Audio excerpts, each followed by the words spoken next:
Leg pertama semifinal Piala AFF antara Indonesia melawan Vietnam berlangsung keras, penuh drama. Kesombongan Park Hang-seo kepada Indonesia begitu terlihat, tapi ada yang dia lupakan. Apa saja yang dia lupakan soal Indonesia? Ceritanya ada di sini.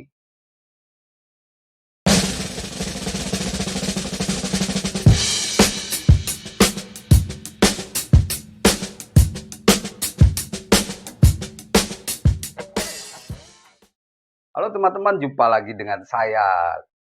Kita akan membahas pertandingan Indonesia melawan Vietnam. Kalau analisa pertandingan ya mungkin sudah banyak yang membahasnya ya. Sebelum berlanjut lebih jauh, saya akan menyoroti dua komentar dari pelatih masing-masing tim, Sintayong dan Park Hang-seo. Kita ketahui bahwa dua pelatih ini memang saling bersaing ketat gitu. Kedua pelatih ingin membuktikan siapa yang lebih baik. Rekor memang Park Hang-seo lebih baik, tapi di Piala AFF tidak begitu. Oke, apa sih dua komentar yang ingin saya sorot? Yaitu pertama dari Sintayong.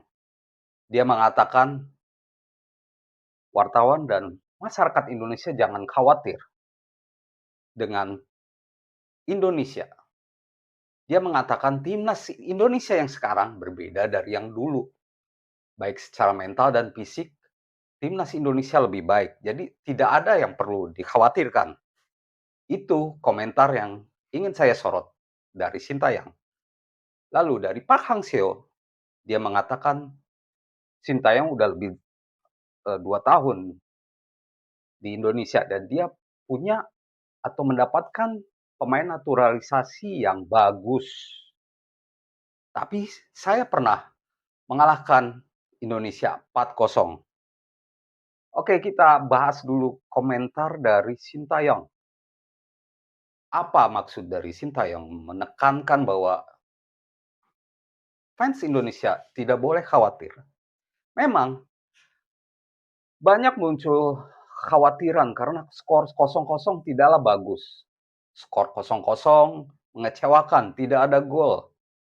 Padahal gol yang membuat kita gembira. Ada Presiden Joko Widodo juga yang menonton langsung di SUGBK. Biasanya dia memperlihatkan ekspresinya saat ada gol. Tapi ingat, Piala AFF, semifinal Piala AFF digelar dengan sistem home and away. Dan ada juga gol tandang. Kita tidak kebobolan. Dan memang tidak mencetak gol, tapi kita tidak kebobolan. Berdasarkan rekor, di semifinal sejak menggunakan sistem 2 leg, dari 5 semifinal yang diikuti Indonesia, Indonesia berhasil lolos 4 kali. Kegagalan pertama 1 kali itu terjadi saat di Piala AFF 2008 melawan Thailand. Ingat juga Piala AFF 2004 saat Indonesia kalah duluan malah 1-2 dari Malaysia. Tapi tak disangka saat main di Malaysia, Indonesia berhasil menang dengan 4 gol. Saat itu masih ada Kurniawan Dwi Yulanto. Jadi kembali ke komentar Sintayong, dia mengatakan publik Indonesia jangan khawatir karena pemain-pemain yang dipilihnya ini sudah 1 tahun lebih bersama dia. Jadi dia tahu betul siapa pemain yang dipilihnya.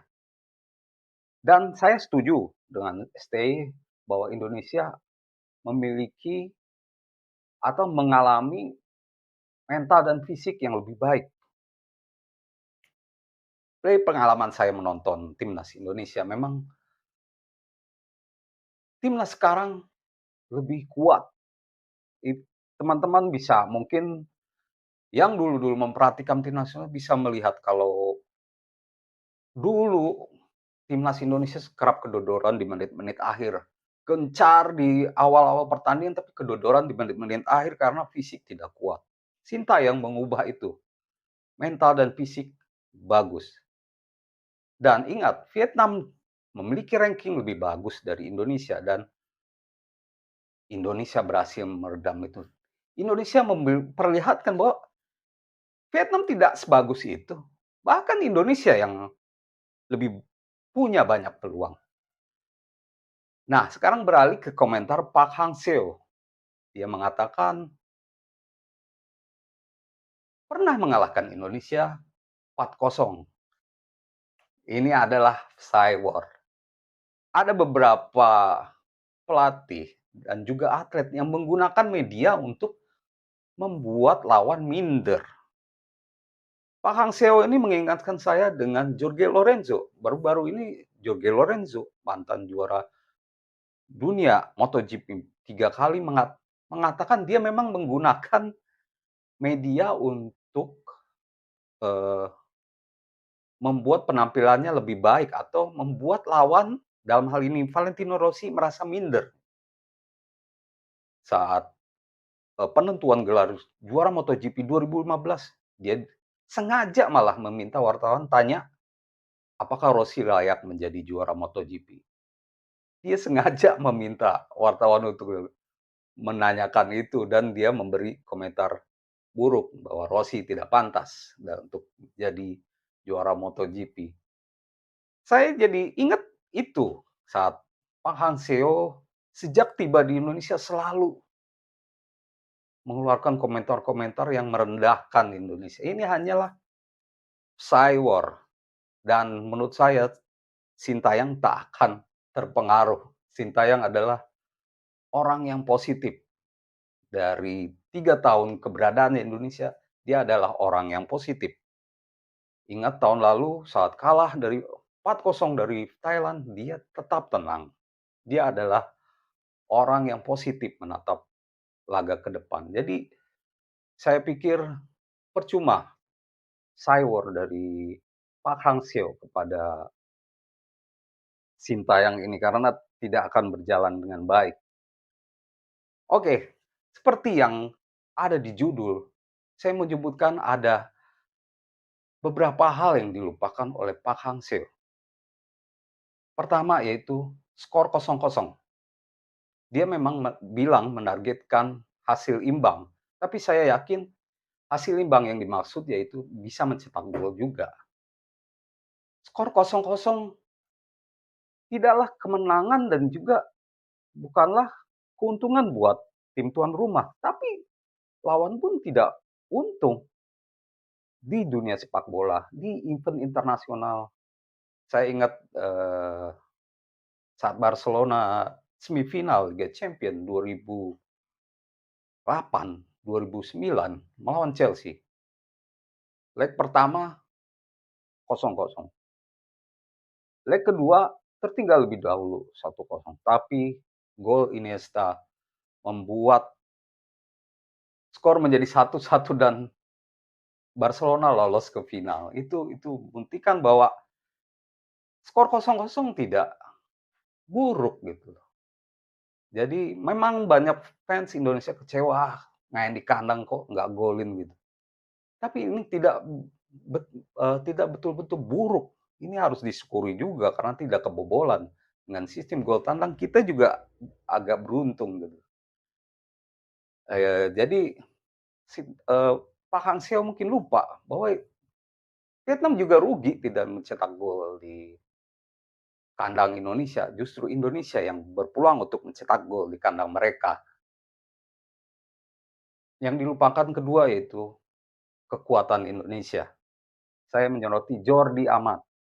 Ini jadi senjata rahasia yang bisa berbahaya untuk Vietnam. Teman-teman lihat sendiri. Jordi Amat bagus saat bertahan. Kualitas main Spanyol, kelahiran Barcelona, memang beda. Apa? Saya senang karena Indonesia menaturalisasi pemain hebat, pemain bagus seperti Jordi Amat. Pengalamannya di sepak bola internasional, main bersama Spanyol dia pakai.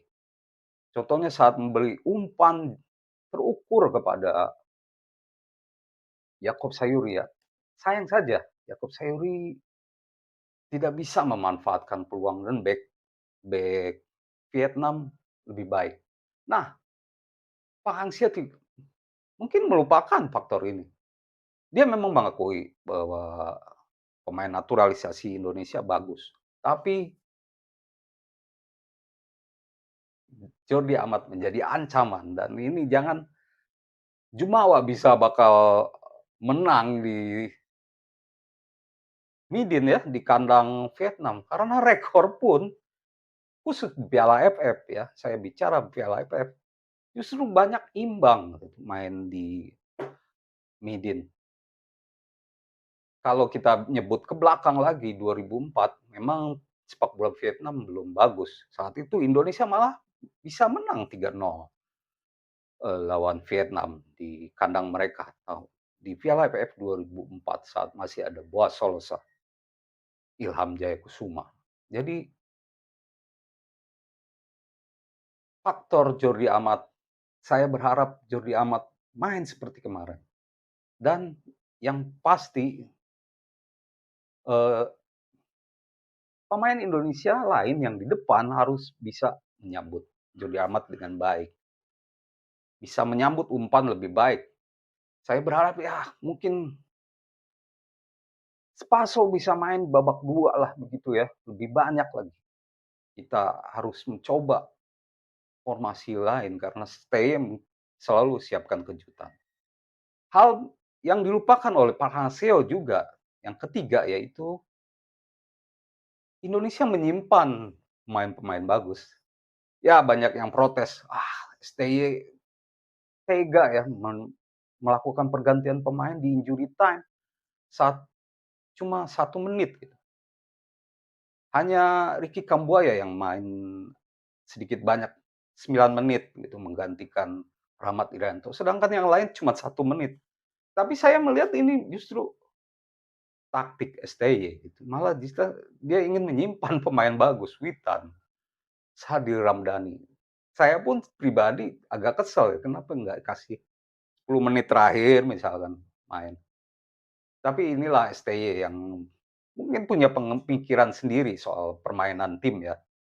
Dan faktor ini juga dilupakan.